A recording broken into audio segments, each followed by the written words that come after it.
Welcome to NEXTGames' Intense Ambuscade series, August 2023, against Gigas. Now, the last time we saw this run was in June of 2021, so it's been some time. Let's go over what's involved this month. First, key item acquisition. This month's Volume 1 key item can be found at the same location as the Volume 2 key item by using the home point warp to Delkfut Tower, where you can find lots of Gigas and Arcana for both of these key items. Now, onto the run itself. The run will begin against several Gigas depending on the difficulty that you're on. On the easy and very easy difficulties, you will face a Bozetto Enclatus, which is a samurai, a marshal, that is a warrior, and a swift shooter, that is a ranger. Now on the normal difficulty, a fist fighter monk will be added. On the difficult difficulty, they will add a second fist fighter monk to the group, and on the very difficult difficulty, they will add a trainer who is a beastmaster. Now each of these Gigas can use their corresponding SP abilities, and in the case of the Beastmaster, they can charm you for the SP abilities, so make sure you keep this in mind when coming up with your strategy.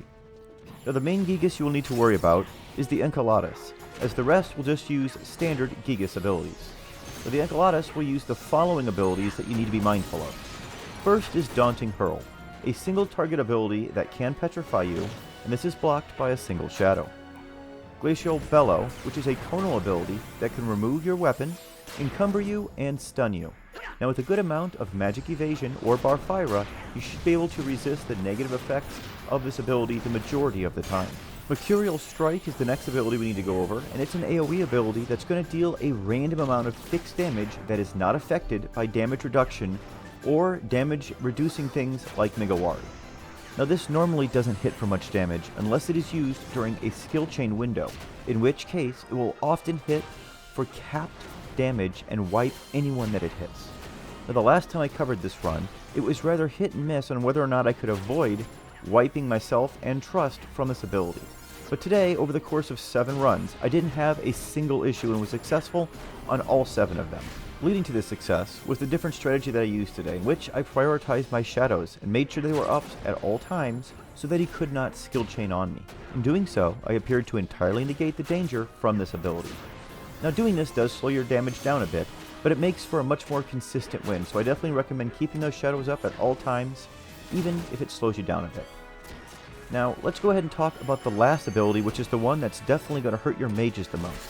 Muzzling Walla, an AoE ability that knocks you back, reduces the MP of everyone hit by 5 times the damage dealt, and inflicts silence. Now this is definitely the most challenging part of this fight, as it's often going to leave your mages without MP to keep the group alive. Dealing with this ability is key to winning this run. Now how you take this month's run on is going to depend on if you're doing this solo or in a group, so I'll discuss both strategies. In regards to solo players, you can see me getting in a solo normal win in the video that's showing right now.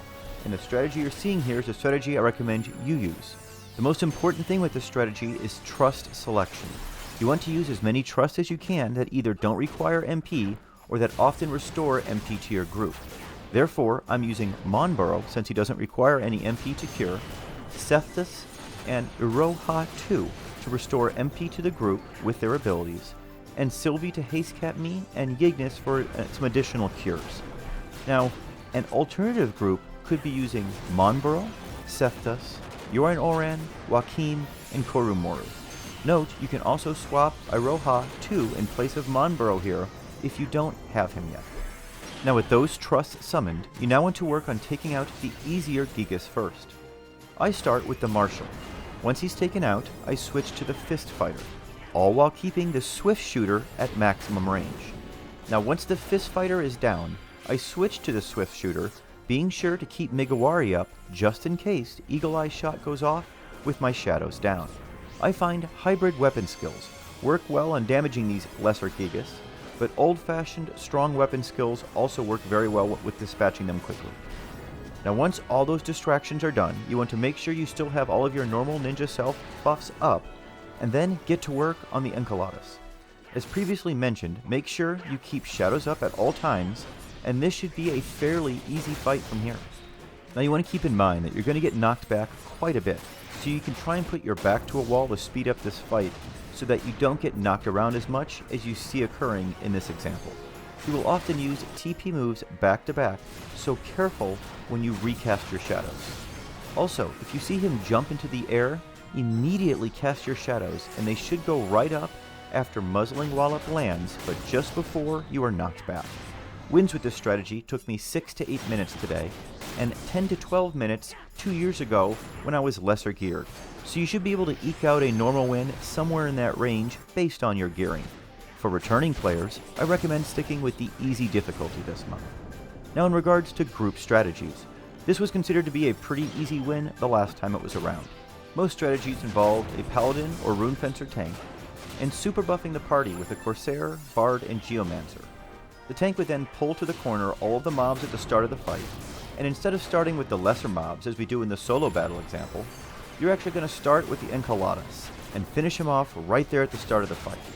As you do so, mages should keep range and spread out, so that they don't get hit with the wallop while you're taking him out. Then, once the Enceladus is dead, it's just a matter of killing all the extra Gigas fodder that's left around. Most kill in the order of Fistfighter, Marshal, Swift Shooter, and then they finish with the Trainer, who of course can charm you.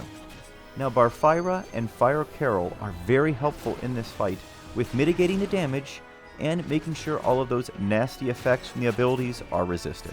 That's about all I have to go over for this month's run. Please enjoy the rest of this battle example, and have a great month everyone. Stay safe, and stay healthy out there.